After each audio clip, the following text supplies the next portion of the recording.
तेलंगाना में जो वहाँ के एमएलए हैं उनकी तनख्वाह को डायरेक्ट 2 गुना कर दिया गया है, यानी कि 3 लाख रुपए पर मंथ एमएलए को मिलेंगे। यहां पर अग्निवीरों के लिए एक खबर आई है जिसमें कहा जा रहा है कि 50% होंगे अग्निवीरों को, यानी कि आरक्षण 50% सीट रिजर्व रहेंगी बीएसएफ में। लेकिन जरा मेरे इन प्रश्नों का जवाब है किसी के पास? उन सुसकती हुई जो आवाजें हैं उनको कौन सुनेगा? जो युवा साथी इस खबर को सुन करके अंदर ही अंदर घुट रहा होगा, उम्र में छूट का क्या होगा, लंबाई का क्या होगा, अग्निपथ में कितने % परमानेंट होंगे। दरअसल में साथियों, ये जो खबर है, इस खबर को जानने से पहले थोड़ा सा एक मेरा भी बात समझना। अभी आपको जानकर के बड़ा आश्चर्य होगा कि हमारे देश में एक दिन की संसद को चलाने के लिए 9 करोड़ का खर्चा होता है। 9 करोड़ का खर्चा मतलब आप समझ सकते हैं, 9 करोड़ के खर्चे में 18,000 बच्चों को एक साथ 1 महीने 2 महीने 3 मतलब कितने साल तक पता नहीं उनको मुफ्त में पोषण किया जा सकता है, खाना दिया जा सकता है। 9 करोड़ रुपए में एक जिले की कितने अच्छे तरीके से जो है स्वास्थ्य विभाग की सुरक्षा व्यवस्था को अच्छे से किया जा सकता है। उन चीजों पर काम करना पॉसिबल नहीं है, लेकिन नए नए सपने आपको दिखाना ये काम है। क्योंकि असली जो मुद्दा है उससे कैसे आपको जो है भटकाया जाए। और हर युवक की दिल की आवाज आपको सबको पता है, हर युवक क्या चाहता है।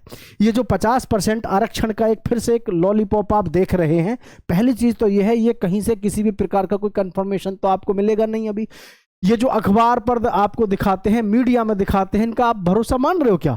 इन्होंने तो जो है कब का पाकिस्तान कब का उड़वा दिया था, बोल रहे थे एक बार कराची पे अटैक कर दो, एक बार पाकिस्तान में सेना घुस गई। इनका भरोसा कुछ नहीं किया जा सकता, ठीक है।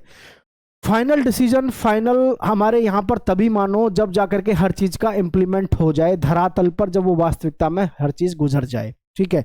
50% कह रहे हैं कि 50% बीएसएफ में लिए जाएंगे जवान। आखिर बीएसएफ में ही क्यों है? आप मुझे एक बात का, सभी बच्चे एक चीज का थोड़ा सा दिमाग से सोचेंगे सभी साथी। अग्निवीर में 50% का जो रिजर्वेशन है, बालक वहां से जैसे 18 साल से लेकर के 21 साल का बालक है, वो वहां से रिटायर्ड होके आ रहा है। आपने 21 साल के बालक को भर्ती किया तो 4 साल वहां सेवा दी, तो ये होगी इसकी 5, मतलब 25 में तो रिटायर्ड होगा नहीं। ऐसा तो है नहीं कि आज की आज ही उसको नौकरी मिल जाएगी भाई। 25 में वो मेंटली प्रिपेयर्ड भी तो होगा, 1 साल तो उसको मेंटली प्रिपेयर्ड होने में लगेगा। वहां से आएगा, पता नहीं कौन से महीने में वहां से छूटेगा, तो उसको 26 साल तो उसकी उम्र हो चुकी होगी। और आप उसको कै साल की छूट दे रहे हैं? 1 या 2 या 3? आप कह रहे हो 3 साल की छूट दे रहे हैं। 3 साल की आप छूट दे रहे हैं एक युवा को, हैं?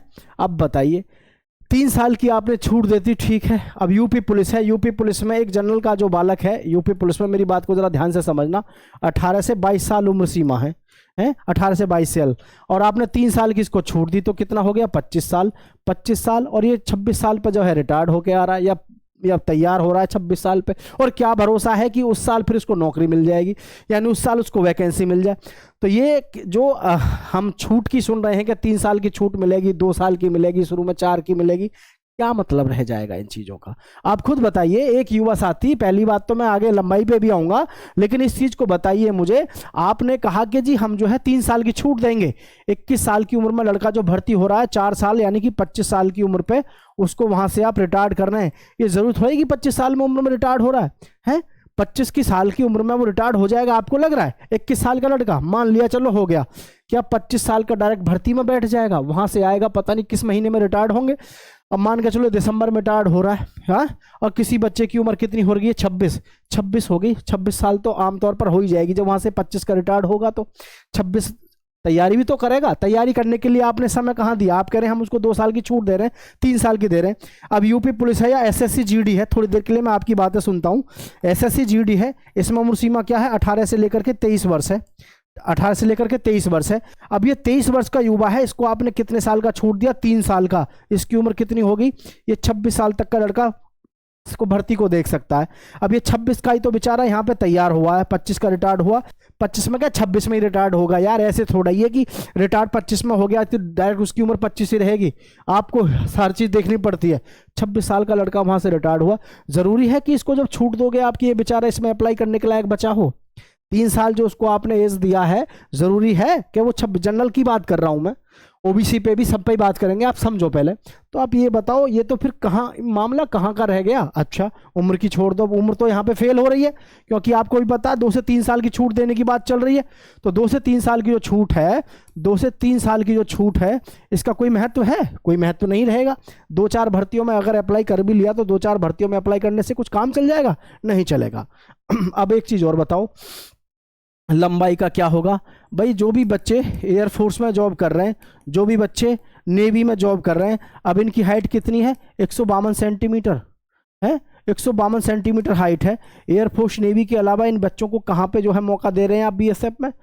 बीएसएफ की कौन सी ऐसी भर्ती है जिसमें लड़कियों की भी लंबाई 152 ली जाती हो, लड़कियों की भी लंबाई 157 ली जा? तो ये इन बच्चों के साथ क्या होगा? हाँ, 18 से 23 साल आपकी उम्र सीमा है हर विभाग में, 3 साल की आप छूट देने को कह रहे हो, तो कुछ भी ना है। ये तो गोलमोल, ये तो मामला गोलमोल है। 50% आप रिजर्वेशन दे रहे हो, 50 क्यों, आप तो जो है 70% भी दे सको, 70% दे दो 70% का। लेकिन क्या करेगा युवा? ना ही तो उसकी उम्र आ रही है, ना ही उसकी लंबाई आ रही है, उसके बेचारे के किस काम की रह गई बताओ? है भाई, किसी काम की नहीं है। जिसकी लंबाई कम है उसका क्या मतलब है? अग्निपथ में कितने % परमानेंट होंगे? अब ये भी एक बहुत बड़ा क्वेश्चन है, जहां लगातार आप रोज न्यूज भी देख रहे होंगे। जब हमारे सरकार में बैठे हुए एमपी और एमएलए की तनख्वाह लगातार आप बढ़ा रहे हो, उनकी सुविधाएं बढ़ा रहे हो, 15-15 हजार रुपए, आज के इस दौर में 15 हजार रुपए उन्हें कॉलिंग का, मोबाइल फोन का खर्चा मिल रहा है। बताइए आज की डेट में 15 हजार रुपये मोबाइल फोन का खर्चा कहाँ है? अरे 350 रुपये में मोबाइल रिचार्ज करा लो, सारे के सारे काम हो जा। मान लिया प्राइवेसी वगैरह का मिला मिलू के कुछ भी मान लो, चलो 1000 रुपया मान लो आप महीना के, लेकिन 15,000 रुपया महीना आज भी भत्ता मिल रहा मोबाइल का है। आप सोच के देखो, अभी गुजरात में जो एक रैली हुई है उसमें आपको पता है 2 करोड़ के समोसे खा गए लोग, ऐसा आंकड़ा उन्होंने प्रस्तुत किया। 9 करोड़ रुपया खर्च हुआ रैली में, है 2 करोड़ की तो शायद मंच तैयार हुई है। कितने बड़े स्तर पे जो है घोटाले चल रहे हैं। लेकिन यहां जब बच्चों के, युवाओं के भविष्य की बात आती है तो यहां पर कोई ना कोई एक नई झंडी उनके हाथ में थमाते रह देते हैं कि भैया लो इसको लेकर घूमते रहो, हंसते घूमते। आप खुद सोच के बताओ, आप खुद देखो सोच के, आखिर चल क्या रहा है? ठीक है भाई, तो मैं ये नहीं कह रहा कि गलत है, सब कुछ ठीक है, लेकिन सब चीज़ में सुधार होने की ज़रूरत है। अरे आप अग्निवीर में ठीक है, आप परमानेंट नहीं कर रहे, मान लिया ठीक है, लंबाई का क्या करोगे? लंबाई में भी छूट दो।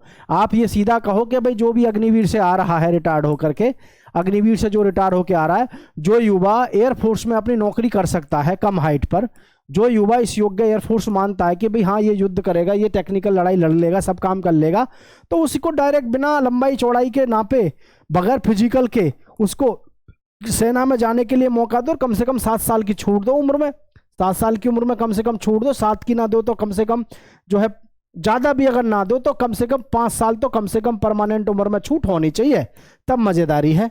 तब तो युवा दाव खेले भी है हर तरीके से। मतलब जो है युवा ही क्यों चक्कर में आ रहा है?